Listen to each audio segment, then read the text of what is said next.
Okay, let's go ahead and get started. We are very fortunate to have with us today a very special guest.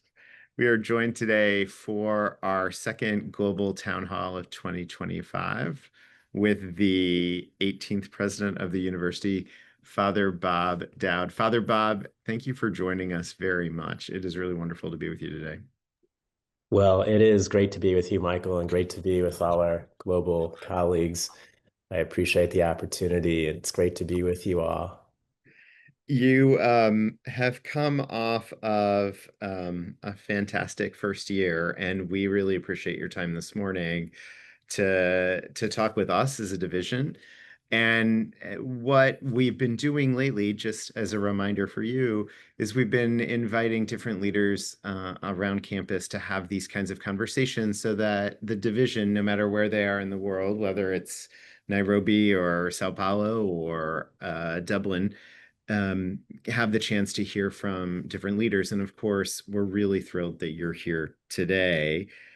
That said, you've been around the block and around the world and at Notre Dame for a very long time, but you might not know everyone in the Zoom room in a personal way. And so I'll start with the sort of softball question that we start with for everyone, which is, can you tell us a little bit about your Notre Dame story? How did you come here as a student?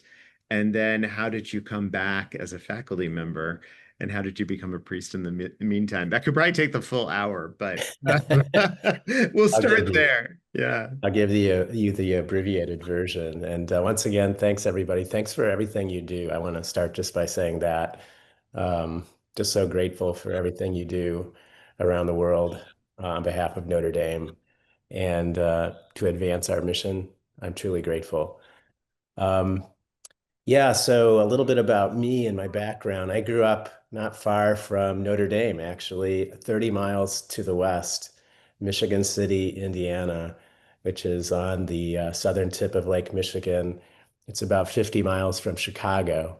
So I think we leaned when I was growing up, we leaned to the west. We were sort of in the orbit of Chicago more than South Bend. But I did get to Notre Dame quite often for football games, typically as a kid, because my dad was a 1956 Notre Dame grad. And so I would come to Notre Dame with him and visit Notre Dame, and I have some great memories from that time. Fast forward a bit, I was an undergraduate at Notre Dame, but I came as a transfer student. I first began my undergraduate studies at a seminary in southern Indiana called St. Meinrad. So from the time I was a kid, I thought about priesthood and the possibility of being a priest. In our home parish where I grew up in Michigan City, we had a great priests in high school. And so I was very much inspired by them. They were joyful and um, they seemed grounded. And anyway, so from an early age, I began thinking about the possibility of being a priest. So, I began my undergraduate studies at a college seminary in Southern Indiana. It didn't take me long to figure out that it was a little too soon for me to be in a seminary program. And so I decided to transfer. I transferred to Notre Dame. And graduated from Notre Dame in 1987. Seems like a long time. I guess it is a long time ago now. And I majored in psychology and economics. I double majored. And after I graduated from Notre Dame, I entered the seminary. So for Holy Cross. So back in the seminary, but this time for the Congregation of Holy Cross. And while I was in the seminary, I asked to spend a year and a half of my formation in East Africa with our Holy Cross community there. And I was granted my request, and I was stationed in Dandora. Some of you have been to Dandora, so a part of Nairobi, Kenya, called Dandora. And our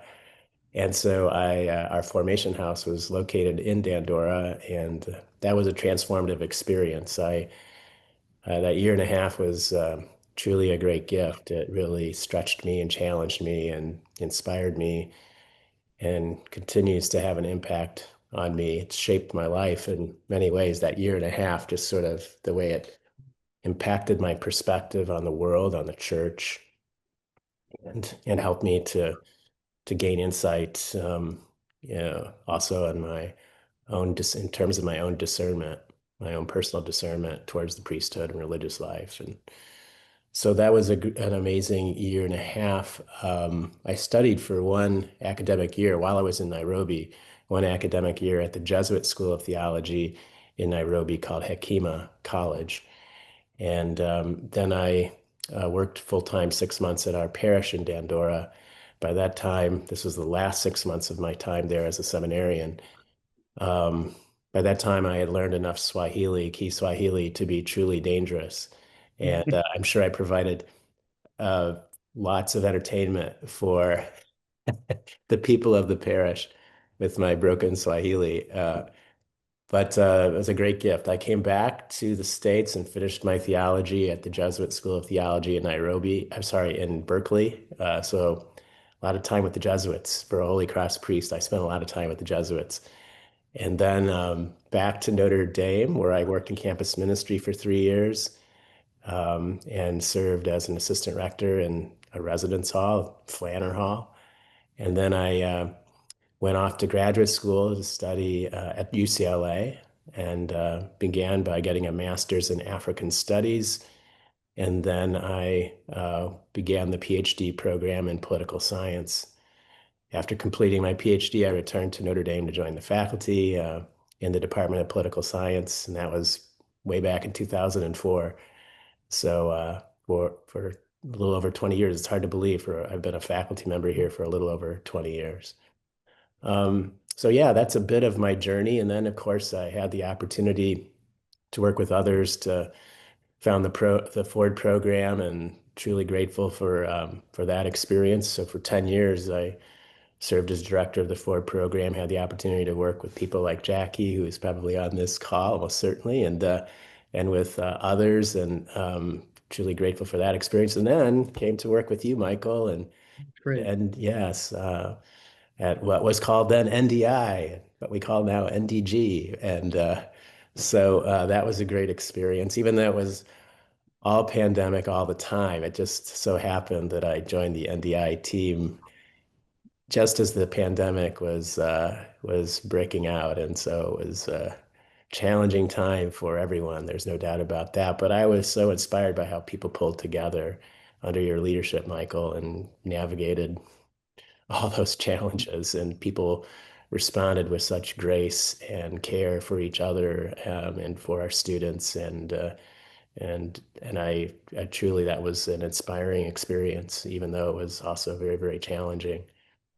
And then I went to work in the provost office as a vice president and associate provost for interdisciplinary initiatives, and that was also a great experience. And then, lo and behold, in 2023, in December, um, I was told that my name would be put forward as the next president, and I was elected to succeed Father John Jenkins. And yeah, and so here we are, a little over a year later. I mean, 1 year as president. And thanks to Father John and so many others, the transition has been quite smooth. And I'm learning a lot every day. And but I have a wonderful leadership team, and Michael, you're a part of that. And one of the great things Father John left me was a great leadership team, and it is all about the team. And so I'm truly grateful to be working so closely together with such amazing colleagues. So that's the short version, which is pretty long. So I'm sorry about that. No, it's not long at all. I think people are really grateful to hear that narrative trajectory of your life. And I think, one of the things you talked about just a second ago was about the different experiences you've had that have led to your discernment or led to your own formation as a priest or as a professor or as an administrator.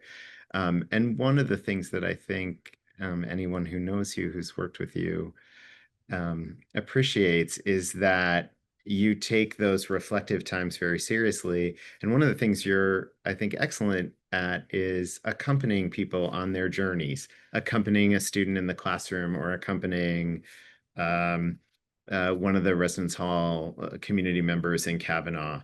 Um, And I'm sure that all of what you just described to the team here has really made the first year um, intense, but also that you're really prepared for that. And I'm wondering and you bring so many gifts and strengths to that. What have been some of the highlights of the first year? That was one of the questions that many of the team members around the world wanted to know for you. Sure. Well, the inauguration certainly was a highlight, despite the fact that I came down with COVID. COVID, it comes up in every I answer. tell you, yeah, a few days before, and but anyway, that was an amazing experience. I was so humbled um, by the inauguration, and so grateful for the way people worked so hard on making that a truly special experience. And I really think that inauguration was ultimately, finally, it was about Notre Dame. It gave us Yeah. an opportunity to rededicate ourselves to our mission. Um, I don't see the inauguration as something that was about me. It was just an occasion. I see it as an occasion to celebrate our mission and rededicate ourselves to our mission. And so that was certainly a memorable experience. Who can forget the John Baptiste concert, um, and um, and just all the amazing um, ways we celebrated that that day or those days. I'd say some other memorable experiences. I'd say the run at the college football run at the national Mhm. championship, the college football playoff, that was truly remarkable. Um, and so I'm so proud of our student athletes, not just our football players, but our student athletes and our coaches. And certainly Marcus Freeman and his staff have represented the university quite well and exemplified the values at the heart of Notre Dame. So I'm proud of that. And these are crazy days in college athletics here in the United States. And that we just have to make sure that we stay true to our mission, maintain our integrity as an academic institution, dedicate ourselves to the holistic growth of all of our students, including our student athletes. So we just have to stay true Yeah. to who we are. Um, and obviously, it's I don't know if it's if you want to describe it as an experience, but all the changes coming out of Washington, D.C. that we are navigating, I sometimes find myself wondering if this were not happening, if these changes were not sort of being proposed, if we were, if someone else was in the White House, if we had a different administration, well, how would I be spending my time? Because I seem to spend a lot of time on the changes coming out of Washington together with others on our team. And I know that many of you do too now with regard to international students, et cetera. And but again, it's the most important thing is to be true to our mission, uh, and then do our best not to expose our institution unnecessarily to harm. Um, and always remember what matters the most, and that is, our students, our faculty, the people of Notre Dame, our colleagues across the world. I think that's the most important thing to remember as we navigate all these changes. So those are just a few examples of course, commencement was memorable, an opportunity to again rededicate ourselves to our mission and celebrate our graduates and to pray for them and wish them well in in the days ahead, in years ahead. That's I've always loved commencement as a faculty member, and I certainly love the opportunity to celebrate with our graduates as president. Let me take a couple of those different answers because I have follow-up questions about them. I'll take the last one first, or the second to last one, excuse me. All the changes in Washington, as you can imagine, and as you've already alluded to, it's taking up a tremendous amount of many of our team's time, especially international student scholar affairs. One of the questions I think our team has for you, apart from first saying thank you for all of the traveling back and forth to DC you're doing on all of these issues and meeting with lawmakers and meeting with policymakers and representing the university as you do. I think one of the questions that we have as a unit is how does Notre Dame continue in spite of or in the face of everything going on in Washington? How do we continue to make Notre Dame a safe and welcoming place for all students? And how are we doing that now? And how would you encourage us to keep doing that? Yeah, absolutely. Well, I think it's incredibly important. I keep saying being true to our mission, and that can seem like a platitude, just words. Mm. But I know that it's more than just words, and I know that many of you are just doing just that. You are doing just that. Everyone here, I think, is doing just that. That is doing the little things and the not so little things to make sure that our students know that they are cared for, our international students in particular, that we value them, we care for them, we're going to do everything we can to support them. And and so and then doing everything we can to make sure that they feel completely at home here at Notre Dame. And you know, everything from, and I know you and your team do an extraordinary job of this, welcoming them to campus and ensuring that we're attentive to the challenges that they experience, and making sure that they're fully integrated into the life of the university, working together across units. One of our one of our big themes, of course, for our strategic framework is thinking as an institution. So ensuring um, that NDG and the team at NDG is working closely with other units of the university to serve our international students. And I suppose that's especially student affairs. And I know that you do this, and I think we've gotten much better at it over time. And thanks to your leadership and others on our call here this morning, truly grateful for that. Um, but I think it's also, it's projecting calm, sharing information, making sure they know that we are here for them. One of the challenges, and I know that you've experienced this, and Leah and others on your team, we don't have all the answers. There's so much uncertainty. And so people often want answers, including our international students. And it's understandable that they would want answers, but sometimes we don't have the answers because, because everything Washington may not have the answer. Washington it's unclear what the answers are, Yeah. and no one seems to have the answers, so much uncertainty. So in that case, I think it's really all about just doing our best to project calm, help people to remain calm, and being there for and reassuring them that whatever come what may, we're going to do everything we possibly can to care for them and support them.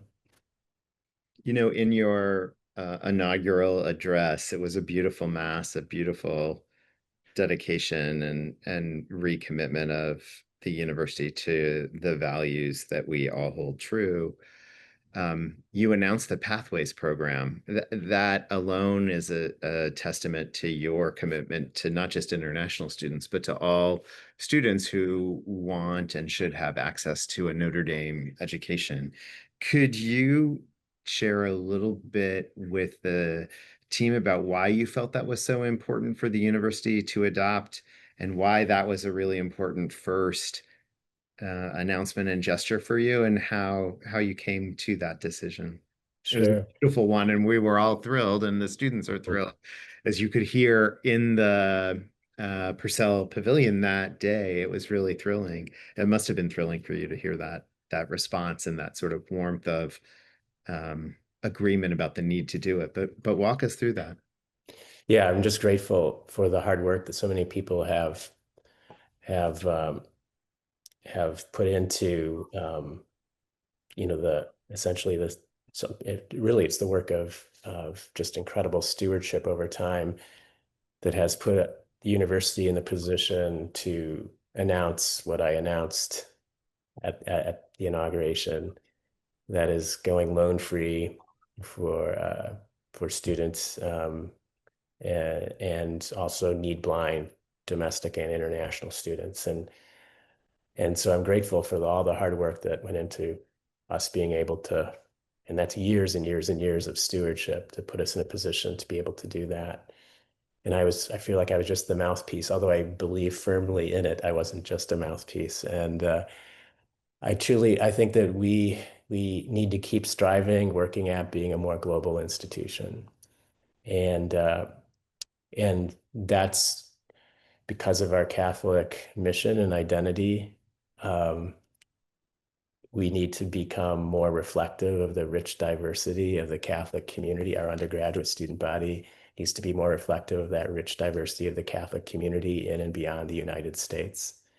I firmly believe that. And I also believe that as a university, we only get better by bringing together students, faculty, and staff who have different perspectives and experiences. And because we're a university dedicated to pursuing the truth. And the only way we're going to get a little closer to the truth is if we bring a variety of perspectives, including different cultural perspectives, different national perspectives, together to try to address big important questions and problems. And so I really believe that diversity, and more particularly sort of the internationality of a more global Notre Dame, is going to be better at pursuing the truth. We're going to advance towards the truth, and our research is going to be better. Our teaching and learning is going to be better, and we're going to have a greater impact on the world around us if we're a more global institution. So, um, and of course, announcing that we would go need blind for all students admitted to Notre Dame, whether domestic or international, was one attempt to do that with our undergraduate student body, making it more global in reach, more transnational, um, more multicultural. Um, and yeah, it's interesting, at this point in time, of course, there are strains of nationalism here in this country and elsewhere. I think that's highly problematic, right? Especially for a Catholic, when you take into consideration our Catholic mission, which really says no to hyper-nationalism. Um, our Catholic mission calls us to transcend those kinds of differences. Sure, Notre Dame is dedicated to doing its best to serve the people of the United States, but not just the people of the United States. It can never just be the people of the United States, just as it can never be just the people of this region of Northern Indiana. It's got to transcend that. It's got to transcend national boundaries and cultural differences. That's what it means to be a Catholic university. And I think, Pope Leo has tried to make that clear in some of his early statements. I talked about building bridges, and I talked about that. I believe it or not, I have not copyrighted that term. And Pope Leo, uh, I didn't invent it, and Pope Leo has used it quite often. He used it in his first address. We need to build bridges, and so if Notre Dame is going to be an effective bridge in the world as a Catholic university, if Notre Dame is going to help form bridge builders, well, we've got to bring people here together from different parts of the world, and we have to be engaged in different parts of the world. I think that's beautifully said, and I think it is a good reminder that the church, I'm thinking about the basilica, looking out at it from the office and walking by it and seeing the Vatican flag flying there, I think is a really powerful reminder that we are always a part of the church, and the church is a global institution, as you have said, and as others have said, it's the most global institution in the modern world today, and that should call us to frame our understanding of the world in a different way. And that may be countercultural at times. It may be antithetical to a nationalist strain. Mhm. But I agree that it's a beautiful thing, and a thing that we are reminded of in the community, but have to remind ourselves and work towards every day, right? Yeah. That sense of being global is a skill. Yeah, one thing if you don't mind, I'll just add. I mean, one thing, Please. some research I was working on before I kind of before I became president, and so it's suspended. It may be suspended forever. We'll see. But I was working on just trying to understand the rise of nationalism and trying to understand, what role religion has played in the rise of nationalism, or sometimes religion can be used to fuel the flames of nationalism. Sometimes religion can be used to transcend nationalism or to fight against nationalism. And so that was a research question. I was really interested in what role does religion play? Well, first of all, what explains the rise of nationalism? What role? And the second question is, what role does religion play? And I do think it's important for us at universities to be asking ourselves, because we can live in our bubble here on campus, and the so-called ivory tower can sometimes still exist. And so it's important for us, rather than just sort of like saying, how I can't understand, I can't believe this hyper nationalism. These people are so unenlightened. What's wrong with them? How could they be so nationalistic? I do think we have to try to understand why that is. What what what has triggered this hyper nationalism that we see in parts of the United States, and in some other countries in the world. And and I think that's important to ask ourselves that question, rather than just sort of bemoan the fact, or to somehow sort of just curse the darkness. In other words, we need to find some way of trying to understand. That's what universities are all about too, trying to understand the rise of nationalism, so that hopefully we can arrest hyper-nationalism before it destroys our nations. And Yeah. it has a I huge think that impact and has a hugely negative impact on the world and global relations. it seems to me, I'd be curious what your thought is on this in response to that. If we, I do think that the university has a role to play in researching that and then also to inoculating people, ideally Mhm. against that, to be aware of it and understand the Yeah. perils of that paradigm. Being a globalist is an antidote or an antithesis to being a nationalist. And I'm wondering how you think I mean, I think the university has a role to play, and we do that through global education initiatives like the ones that are run out of NDG. But I'm wondering how if we go back to that first question, how did you first learn that you were interested in the world, right? I mean, you grew up in Michigan City, your dad had this experience at Notre Dame, but for a lot of people, they may not have access to global experiences. And coming to a place like Notre Dame might be the first time you meet someone from another country or another faith or another socioeconomic background. And I'm wondering, in terms of your own journey of becoming that globalist, was it something that happened at Notre Dame? Was it something that happened in a fundamental way in Kenya for the first time? How do you think about how you became global and how that's infused your Yeah. work? Well, I think it was really after I entered Holy Cross, I became much more interested. And it's only after I entered Holy Cross as a seminarian that I learned that Holy Cross was an international religious order. Because growing up not far from here, and my only experience, like many others around here, was of Holy Cross was Notre Dame. I just kind of thought, well, Holy Cross is at Notre Dame, and oh yeah, and Holy Cross priests serve at some parishes here and there in the United States. But then I learned, oh, the community was founded in France. Oh, it's at work in East Africa. It's in work in parts of Latin America. It's at work in South Asia, and and um, and and now parts of East Asia actually. And so I began learning more. I became curious, and then one of our priests was visiting from East Africa.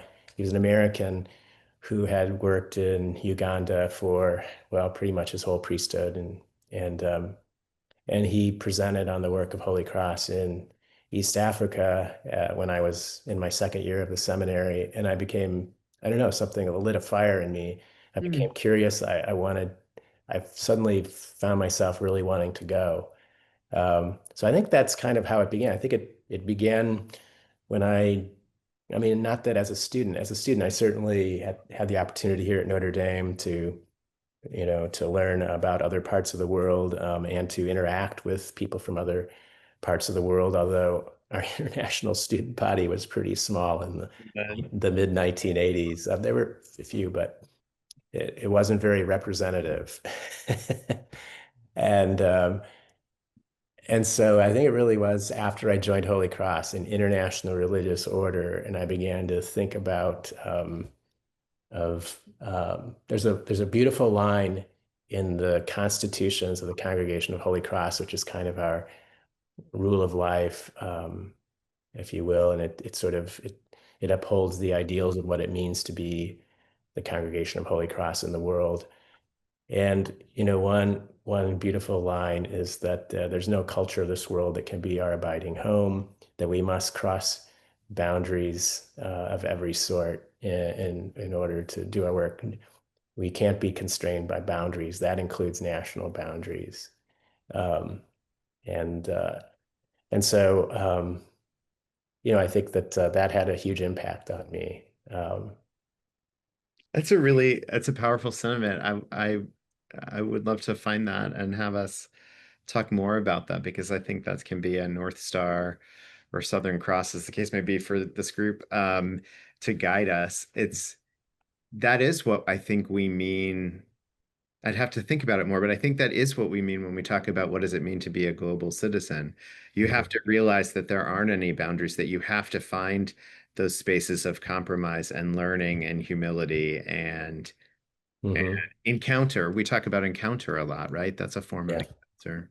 Yeah. And in my inaugural address, I talked a lot about the importance of a both and approach to the world, not an either or approach that it seems like Mm. so many people are drawn to an either or approach to the world, or we label people, we label ourselves, we oversimplify reality, sometimes to suit our own interests.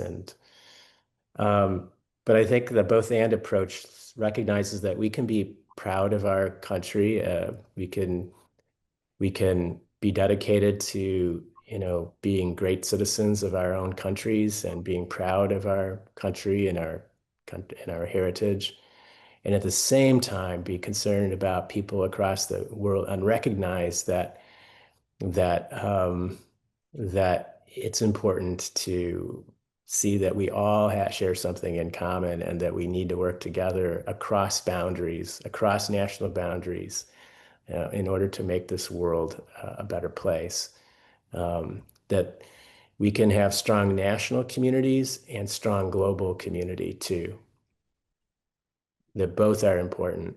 Um, And they're not mutually exclusive, they're not mutually you- exclusive. as you No. rightly say. You talked a little bit ago about Pope Leo using building bridges. I think there's a lot of excitement, certainly on campus and in the US, and I think around the world for Pope Leo's ascendancy to the papacy. Can you talk about what you think the election of a pope from the Americas does to the church, and what you think it means for us here at Notre Dame? We haven't even had a chance to talk about this, but I think a lot of people are asking this question. It was another question that came to us from many people in the group. Um, let's just talk about Pope Leo for a second. Sure, yeah. Well, I was shocked, first of all, as I'm sure many of us were, when he was announced as our next pope, because I just thought, I mean, just never think of an American as being elected pope. But but I guess we didn't think about the kind of American that Pope Leo is, and Mm. that is an American with a global perspective, American with very much a global perspective. 20 years working in Peru, a Peruvian citizen. I think he had to become a Peruvian citizen to become a bishop in Peru, and he was a bishop in Peru towards the end. Um, and so he was a dual citizen, American, Peruvian. Um, and somebody who was very familiar, as he was a prior general of the Augustinians before that, and And so the Augustinians are an international religious order like Holy Cross. So that's another, there's a global perspective there. Just as Pope Francis had one as being a Jesuit, part of an international religious order.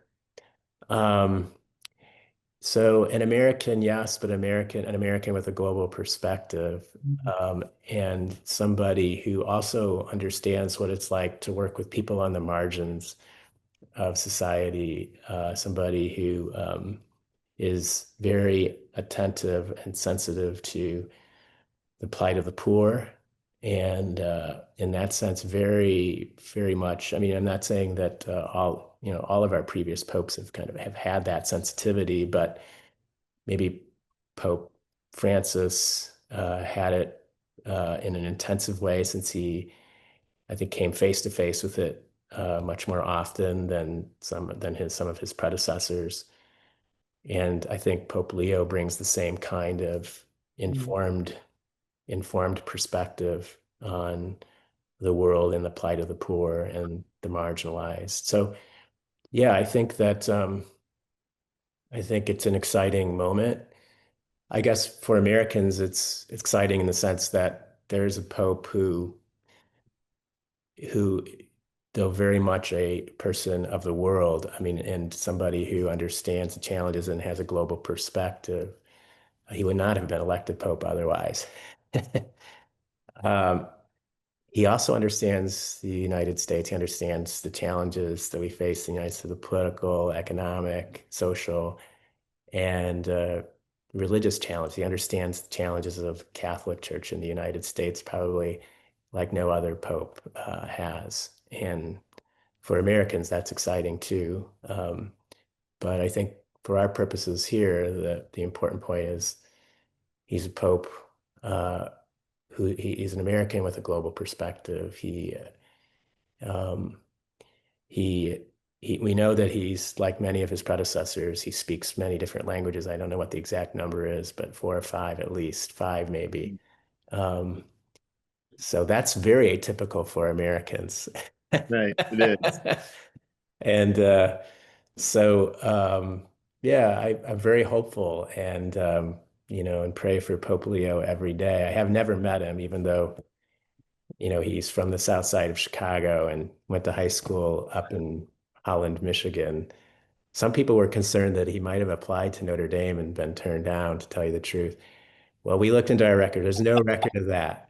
No record of that. Glad you're getting rid of that urban myth right now in Yeah, there's no record of that. And good. highly, highly, highly unlikely that he ever applied to Notre Dame because he went to an Augustinian high school seminary in Holland, Michigan. He was on an Augustinian path, and I'm sure that path led him from that high school directly to Villanova. I sent a message after his election to the president of Villanova, Father Peter Donahue, and I congratulated him and told him that I was really jealous of Villanova. And Believe it. but no, I went on to say how proud we all are, how grateful we all are, and congratulated the Augustinians because Father Peter is an Augustinian, and Villanova, you may know, is run by the Augustinians. And congratulated Villanova that a graduate of Villanova is now Pope. You mentioned the south side of Chicago, and you started by talking about leaning towards Chicago growing up in Michigan City. One of the things you didn't mention to the group as a highlight of your year, on a much lighter note, was you threw out the first pitch at Wrigley Field, did you not? I did. Did Yeah. you ever think as a kid you were gonna throw the opening pitch? No, even though I dreamed of playing Major League Baseball as a kid, but no, I never would have imagined that opportunity. It was a lot of fun. Yeah, the Cubs mascot. He's he's the one. Clark is his name. He's a big Cub, and this guy in a big Cub suit, and so he's the one who caught that first pitch. He has an enormous baseball glove, so that helped. I mean, it's hard to miss that big glove when I threw that ball to home plate. But that was a lot of fun, especially being a lifelong Cubs fan. That's terrific. You've been very gracious with your time. please know that we are grateful for your leadership and we are grateful for your support of all of our global efforts. It means a lot to us that you have walked that walk as well as talked the talk of what it means to be a person in the world, accompanying people on their journeys and encouraging people to be global in new kinds of ways that serve our mission and vision and values. We'll continue to pray for you, but thank you for all of your leadership and Thank you. this area. Thank you, Michael, and thank you, everybody. Thanks for this opportunity to be with you this morning. And once again, thanks for everything you do. I know that these days are challenging and a bit uncertain, but we're not wavering in our commitment to our mission. We're not going to waver in our commitment to becoming a more truly global and deeply Catholic university. I think those two things go together. They go together. And so we're going to do everything we can to continue to become a more global Notre Dame.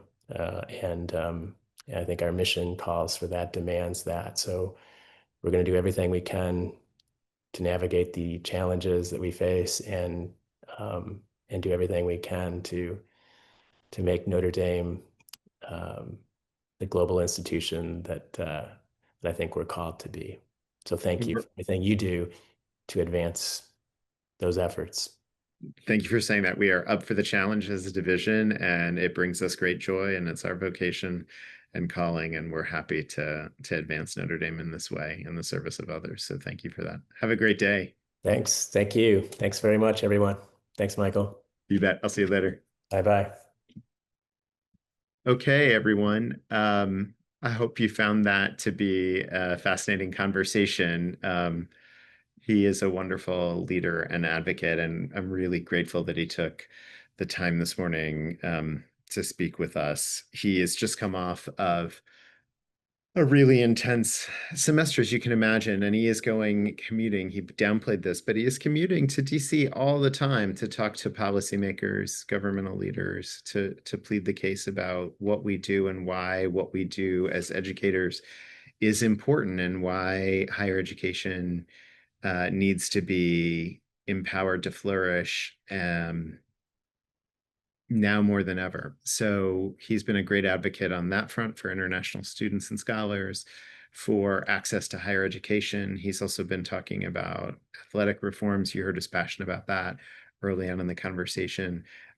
For those that don't have the opportunity to interact with him on a regular basis or who weren't in the division when he worked within NDG, this was a great, true slice of life about who Father Bob is and why he's so beloved. So hopefully that was a good conversation. Give your feedback to the comms team so that we can continue. If you have ideas of people you'd like to have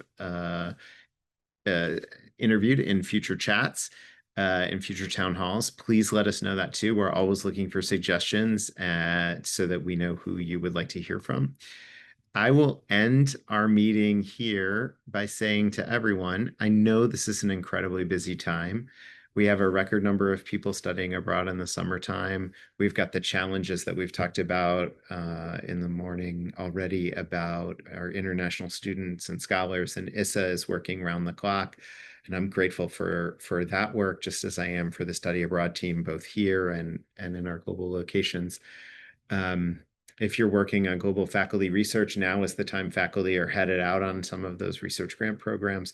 Everyone is working at full capacity. I want to thank you for that, but I also want to remind you, especially those in the Northern Hemisphere, it is summertime. Please be sure to take that time that you have well earned, and take time to be with family and friends, or to be in silence, or to be in nature, to be whatever it is that recharges you. We have a lot of work to do whenever you come back from those holiday vacations, wherever you might be. And let's be sure to recharge during the summer. Have a great evening, afternoon, or morning, wherever you are. I'm really grateful for the work, and stay well, and we will talk soon. Have a great day, everyone.